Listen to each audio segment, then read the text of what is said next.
Assalamualaikum warahmatullahi wabarakatuh. Bagaimana kabarnya anak-anak?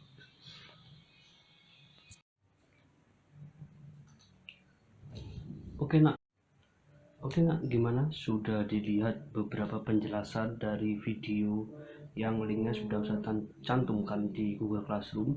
Nah itu semuanya tentang materi pedosfer atau tanah. Jadi bagaimana sih proses pembentukan tanah, kemudian komponen-komponen tanah itu seperti apa. Nah kalau komponen tanah kan yang paling besar kandungannya itu adalah mineral, kemudian ada air, udara, dan lain sebagainya. Kemudian sifat fisik tanah, yaitu seperti tekstur tanah, kemudian struktur tanah, warna tanah.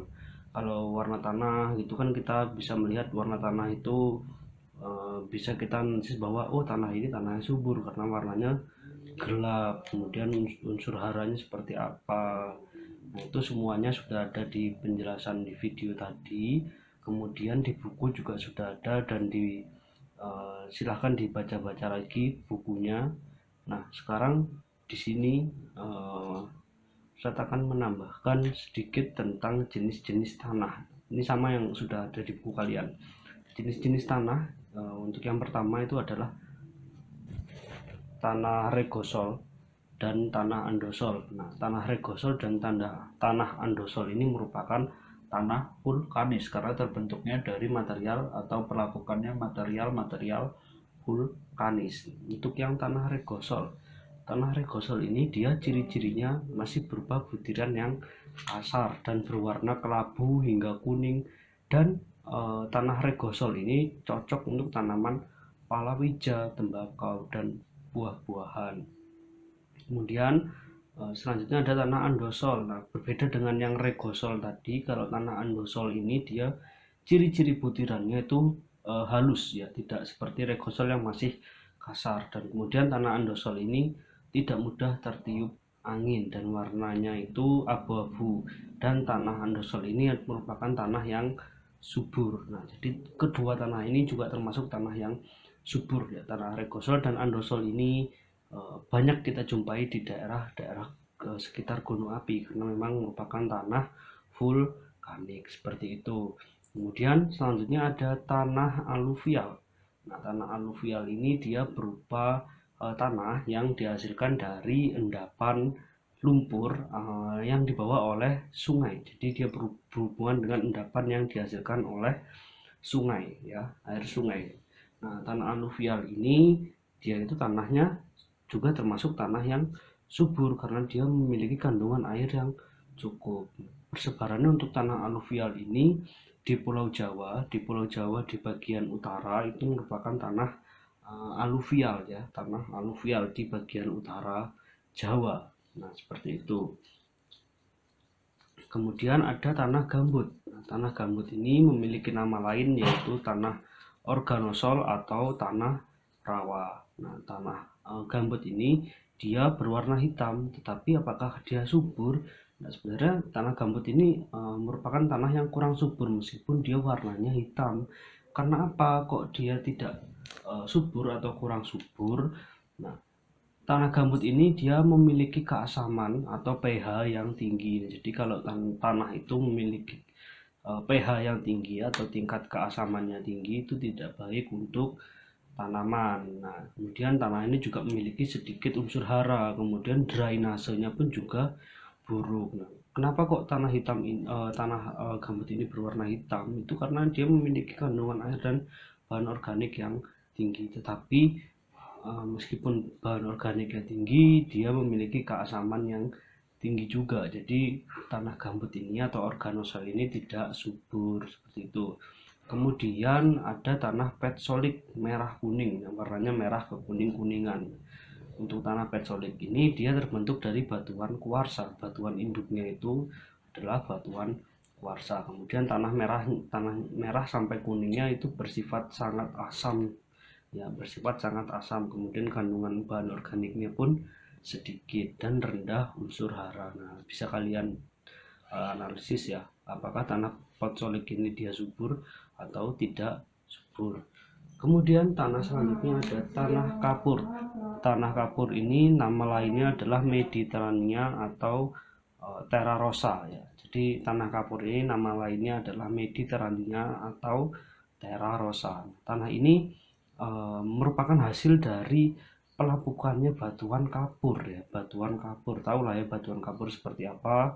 Nah, sehingga tanah ini pun juga berwarna putih gitu. Nah, tanah ini dia itu tanah kapur ini juga kurang subur karena dia memiliki sedikit unsur hara gitu. Kemudian ada tanah litosol ya. Tanah litosol.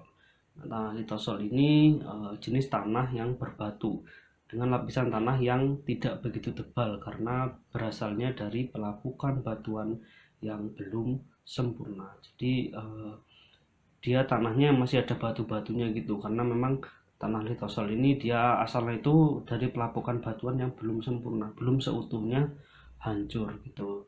Nah, kalau tanah litosol ini dia memiliki unsur hara yang sedikit dan hanya tanaman-tanaman besar saja yang dapat tumbuh pada tanah litosol ini. Kemudian tanah yang setelah litosol itu ada tanah latosol. Jadi ada litosol, kemudian ada latosol. Nah, tanah latosol ini merupakan tanah tua.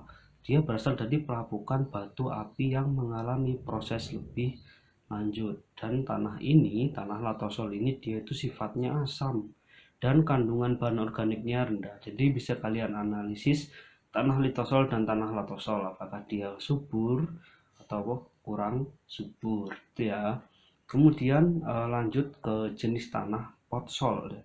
Tanah potsol ini terbentuk karena pengaruh suhu yang rendah dengan curah hujan yang tinggi. Jadi dia terbentuk dari pengaruh suhu yang rendah. Suhu rendah itu artinya dia suhu yang dingin ya, kemudian curah hujannya tinggi. Nah, tanah ini mengandung unsur hara yang sangat sedikit dan tidak subur dan sulit untuk ditanami. Yang potsol ini memang tidak subur, bahkan dia sulit untuk ditanami. Nah, kemudian ada tanah mergel. Tanah mergel ini adalah campuran tanah liat, kapur, dan pasir. Dia termasuk tanah yang subur dan cocok untuk tanaman jati ya, pohon jati. Nah, tanah mergel ini bisa kalian temukan di daerah Madiun.